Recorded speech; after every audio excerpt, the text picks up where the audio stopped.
Waan gaafatan seeraan gaafadhaadha jechuudha. Rakkii guurame kun sibratti guddaadha. Ati tokkichi kennuu hin dandeessu. Naa hin guddaa miti. Hin beeku hagam akka guurtan I think doolaara 30,000 maal jedhani? 30,000tu barbaachise 20,000 kan guurame. Sibratti guddaadha kun. Guddaa miti. Ati akkamitti taraa kana of dhaabdare? No, waan dhugaa tokko haa dubbatanidha.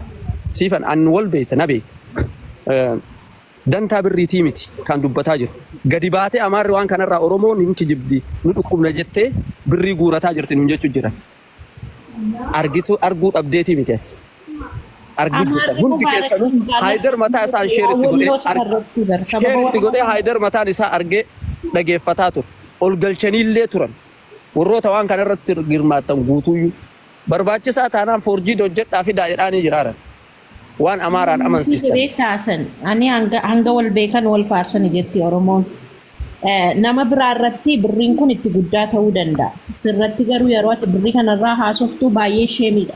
Siigalee jibbaanii namaaf qabda jechuuf ati nama jibbuu miti. Biyya takka keessa wajjin jirra.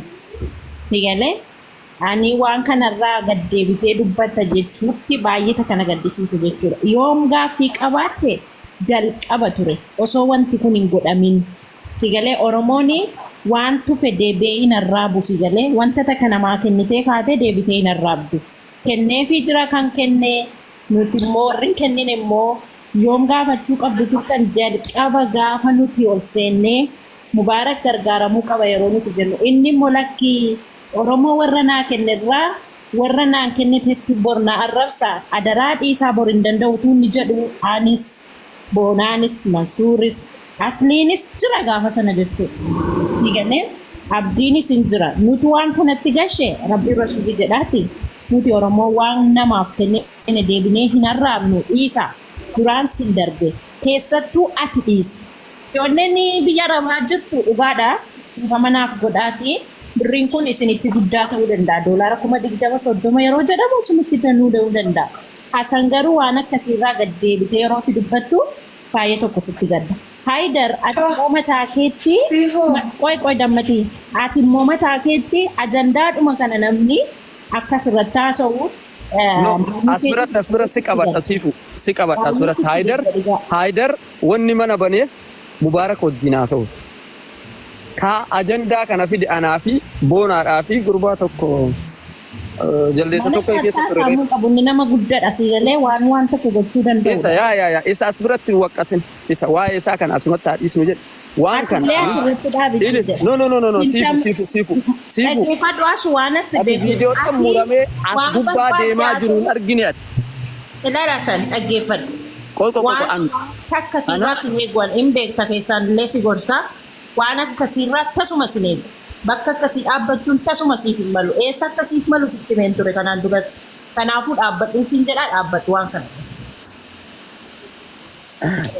Mee Hassan gaafii takkoon si gaafadha. Hassan mee gaafii takkoon si gaafadha. Hassan waa takkoon si gaafadha. Obsi waa takkoon si gaafadha. Ji'a lama ji'a sadi dura gurbaan kun naas gargaaran jenne. Ani yeroo nuti sagalee taanee fi gurbaan kun yaalamuu qaba jennee haasoynu san maaliif waragaa fidaa nuni jenne asoon eegaliin. Maaliif jedhama?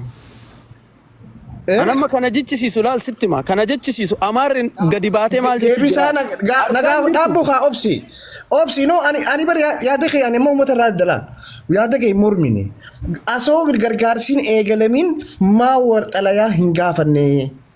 Maaliif eega hanqa nuti beeksisa goonee waa hunda fixnee maallaqa guurree booda gaafii kana kaastan. Durumaan yoo gaafatte mirga keessanii bar.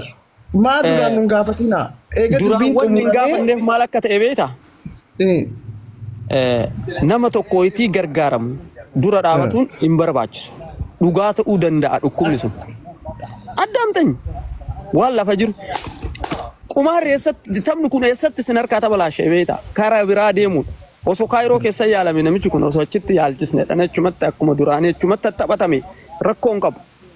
Namni kun nama barate jira kan baratintu jira waa sarchi godha waa laala namni waa gaafata nama akkanaa kanneen sanuu sa'aatii kanatti jaarraa 21 kana keessatti wantoota akkanaa taphni akkanaa kunniin dadhabaadha fudhataman argatu Kana kan nama saba biraa ka afaan kennan beene nurratti baasee nutti caffarsiise.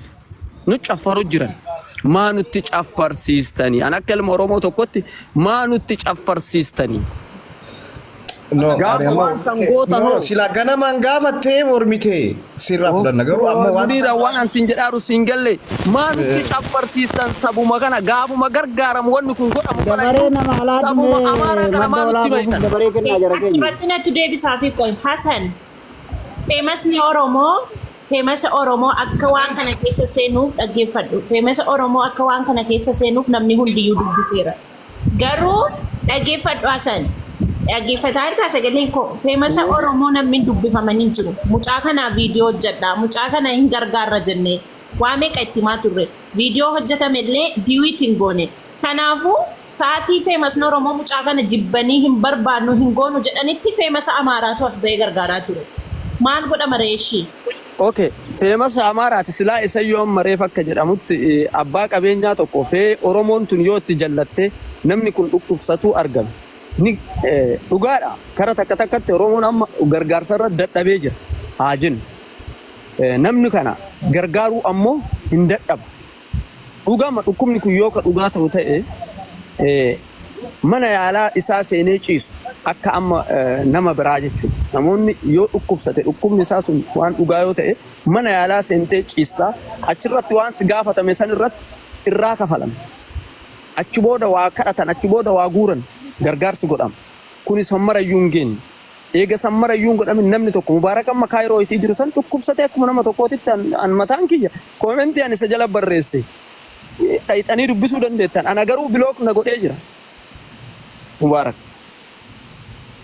Wayitii inni bilook na godhe 2023 beeka waan irra wal qabne naaf innillee. Innis na beeka waan ta'eef. Maaliidha? Wayitii waan kana gargaarsistan maalumaaf saba biraa fidda waan kana addaan osoo hin baafatin. Eega ammoo saba biraa Itoophiyaa dhaboo lammiidha tokko Itoophiyuu maal asooyta? Mubaarak jaras hin qarqaara bar jaras Mubaarak koo sabaaf lamni waan Itoophiyaa himachaati Itoophiyaa jecha alagaa jetta maal hin jiru wanni akkasii addunyaa gubbarra hin kijibina. Okay, Itoophiyaan isiniif saba keessanii? Amaarri isiniif saba? Lammi takka ani Saba keenya Amaarri siif Muniir Roomaan tasammaa obboleettii lammi Itoophiyaati lammummaa waliin qabna. ati amma naaf obboleessa kiyya. Fakkeessina siyaasaadhaaf jettanii uummata Ana hin kijibina. fakkeessaan beeku so'iyyoo fakkeessuun beeku. Anaaf atam obboleessa kiyya. Roomaan tasammaa siif obboleettiidha. Akka Itoophiyaatti akka Obboleettii lammummaatti teetii jechuudha. akka lammummaatti nuun sobina lammi Itoophiyaatti. Okay, Siyaasaan nurraa dhiisaa nuti waa'ee gargaarsaati lammi Itoophiyaati nuti Itoophiyaadha. Muni Potolikaa dhiisaa potolikaa. Politikaa nurraa dhiisaa. Potolikaa Paaspoortiin keenya tokko raayyaan biyya tokko eerpoortiin keenya tokko biyya tokko waliin qabna lammiidha. Hai. Maa kijibdan siyaasaan nuti hojjechaan oolina. ammallee inni famdee sila nakkanaa. Madda walaabuu faatu dubbata tartiibaan haga namoonni gaafa jalqaba gaafa gargaarsa Mubaarak kana gadi ba'ee ani viidiyoo ana dalagee abdiin gitaasa dalagee namnumti viidiyoo Mubaarak jecha waraabessi rabbi dhugaa na dubbisu nama muraasa nama xiqqaadha. Eemesi Oromoo hundi hin dibde hin baqatte garee keessaa isin baate takka jedhe. Lammaffaa ammoo gaafa gargaarsi gahee namni 5,700 geenyaani heemisoonni Mubaarak irraa baqatanii fi dheessanii fi didan hundi as yaa'anii ta'aa turan gaafa walumaan argine. Isaantu erga gargaarsanii gadi bu'anii guyyaa lammaffaadhaa guyyaa sadaffaadhaa kijiba jedhan waan kana. sababni isaa maal inni beekta? Sababni isaa si himu. Yeroo baay'ee waa'een gargaarsaa kun eessaan deema? Kaayiroo achumaa baha. Isaanumatu baasa. Isaanuma gargaarsisiisallee. Isaanumatu walitti qaballee. Wal beekan achi keessatti wayita waa balleessanillee walirraa dho'isaa walirraa waa fayyadamaa walirraa Hassan tamuu baarikii fi dhukkubaatii fi takaayiroo bar nuti ifa sinii goone. Seera alaati jenne san waliigallee jira Oromoon waliigaltee amma karaa biraatiin deemaa amma kuni nuti waa'ee dhukkuba haasawaa jirra walitti laaqinsanii wajjin. waa'ee dhukkubaa siifixee baran siifixee bar dhibbaan dhibba siifixee sii galuu didde malee. Kaayiroo irraa biyya biraatitti dhukkuba tiruutiin riifariin hin barraahu kuni dhibbaan dhibbatti fudhatu yoo fudhachuu baatte atiyyuu deemi googilii seenii sarchi godhisiin jedhe kana caalas asitti naqamoo. Kun si dhaggeeffadhu san suni riifarii miti dhukkuba akkasii qaba somba isaarratti. Muniirtu naan jedhaa jira bar riifariin Ban argine inni riifarii miti dhaggeeffadhu bara 2023 jeessa laffaa kan barreeffamee fi ati on eenyu keerratti tiruu keerratti waan akkasii barreeffamee jira jedha. as biratti naa qabadhu dhaabadhu as biratti. Mubaarak kalee malee dheengadda maal jedhe mana Mansuuriin fa'a biratti riifarii achii sii barraaheen biyya Masrii deemuu hin dandeettu naan jedhanii. Okay, inni hajjedhu dubbanna dhaggeeffadhu. Waa hunda ilaala san maal seete. Unkaan nama Oromoo uummata qulfii kana wajjiniin waan tokko deebisuufi miti namni 3-4 yoo waas gaafate sirkaa baxabbatama. Taa kana waan kanatti kan Doolaa butii kana dhiifama. Hinga. immoo inni Itoophiyaa irraa barreeffameefis kan biraati. Inni Masrii irraa barreeffame sunis kan biraati. Dhukkuba akkasii qabaadha malee riifarii miti. Riifarii tarii qabaachuu qaba Mubaarak. Akka jiraachuu ni danda'a. Nutti hin mul'isne. Bakka itti dhiyeenyaan hin beeytanii irraan tamoo aggatinaa sinillee.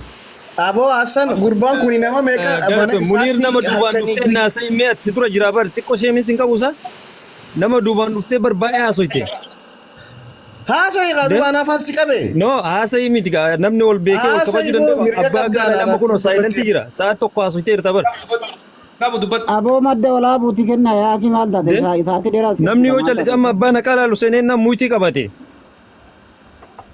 Wanti jechuun barbaade walumaa galatti akka nam tokkootti akka miidiyaattiin dubbadha. Ebalu kiingii kanallee fudhadhu. Oromoodha kiingiin warra hawaasa gargaare warra kiisii isaati baasee gargaare sabni yoomiyyuu warroota asirra jirru oli jecha eenyuyyuu oli. Hoggantoota siyaasaa gurguddaa gubbaa jiraniif kaas jiranillee caalaa uummata keenya argitee ka dafqee bakka adda addaatiin gargaaru jechaadha. Uummata keenya kiingidha. Ijoollee markaza gurguddaa gargaaran himuu irratti markaza 32 jira. Ka qarshii miliyoona hedduu guuraniitiin kan namni quba hin qabne ka miidiyaan quba hin qabne jechaadha. Ijoollee biyya arabaa jiran. Ziyaare king for me. Markaza akka wanni argitee markaza 32 jira. Ijoollee garee leenjisoo diigaa haftee dhombir garee qeerroo ganama garee waaqoo guutuu garee sochii qeerroo baale ziyaare king jarattu anaa kingidha. Shilingii takka giiftii osoo asirraa hin argatin jechaadha. Warra keessaa miiseen jiran mallaqa guurisan jechaadha. Isaantu kingidha. Akkasitti asirreeffannu. Dhimmoota dhukkubaatiin wal qabatee mucaan kan jechaa jiru Hasanillee waan biraatti hin gatina aadaa waliin mari'achuu wal bira teennee wajjin haasa'utu exercise ta'aa jira. Inni kan jechaa jiru jettanii fi jedhaniin gargar Mubaarak isa dubbachaa jira maa mormitarree jette garuu kan keessaa dubbataa jiru Hasanii tokkicha nama walitti qabaa harta jechaadha. Hasan amma kan jechaa jiru biyya sanirraa wanti kun garas oofuu danda'a jechaa jira. That is a treatment of positive awareness jechaadha. Yaada positive qabe si wajjin mari'ataa jira malee diinummaa wayii isarraa hin qabu jechaadha. Kan akkasii ta'uu hubannu kiingiin hawaasa kenna ijoollee markaza gurguddaa keessa jirtu kateensentii giiftiraan arganne ulamaa gurguddaa gargaaraa jirtu masgida ijaaraa jirtu gareelee gara qeerroo ganama sochii qeerroo baalee gaaddisa haftee dhombir qeerroo leenjisoo diigaa gareelee sun shilingiin argatan obboleeyyan kiyya waggaa 12 uummata gargaaraa jiran kiingii waan jedhamu kan dhaaba namuu kiingii miti asirratti hayitii jirtu kanaaf fudhadhaa.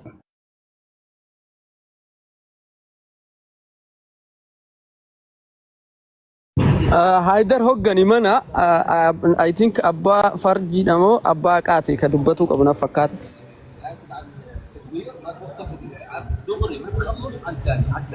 Tole Hassan ulfaadhu carraanaa kan nuqeetiif ulfaadha jamaa. Mana kana keessa daqeessaniin beekaa ijoolleen yeroo dheertuu beekos keessa jira.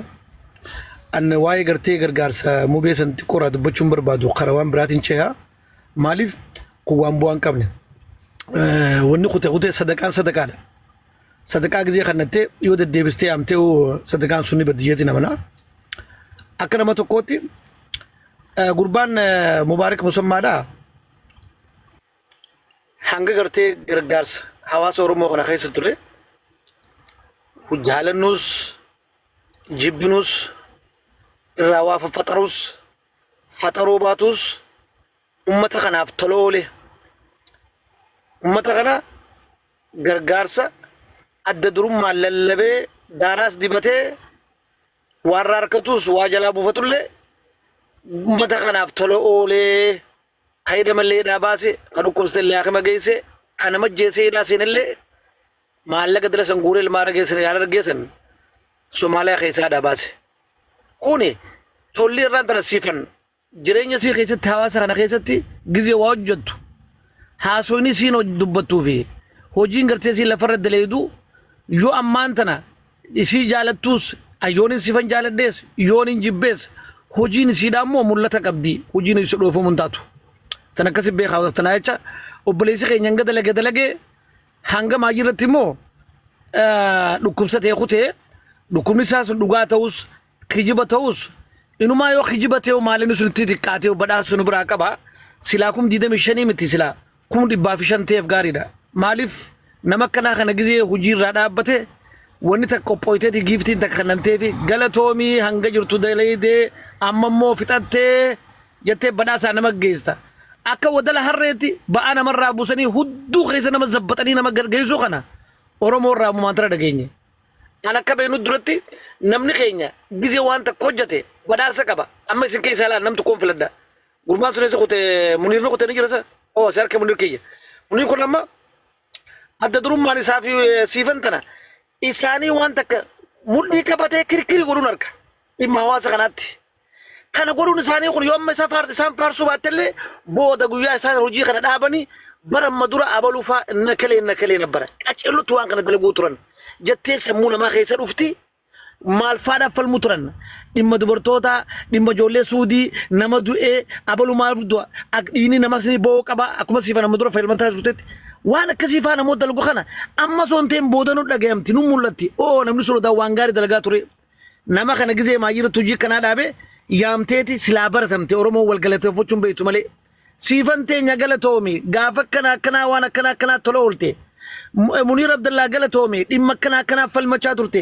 namni galataa wal gaggeessa. Munir Abubakar jee Abdallah naan hin jeeni Abdallah miti Munir Abubakar yeroo hunda akkana naan jetta sirreeffamu. Usma taa dhagaa goote dhiifama naa qoonee fakkiiyya. Dubaga Munir keenya akkasitti namni dalage wasan kiyya dooktar nin doggore namni dalage galataa nu biraa galuu qabaa. Obboleessi keenya kun yeroo jiru dilasan dalage amma immoo doggoraas ta'e sirriis taate akka malee taate dhukkuba saddees taate sun Allahu alam rabbii beeka evidensiin qabnu nu biraa kute ammoo silaa isaan malte kana daranii badhaa isaan malee garuu alhamdulillah inshallah malee rabbi seenaan isaatitti kana biraan bara kunna waan silaa ajandaa kana kirikiri godhuun nuraan barbaachistu sifan hojii ciccimtu akka duratti daleeduu maatileen akkasumatti Munir Abubakar akkuma dalagaa dalaguu turte hundi keessoo nama cimaas keessa jira.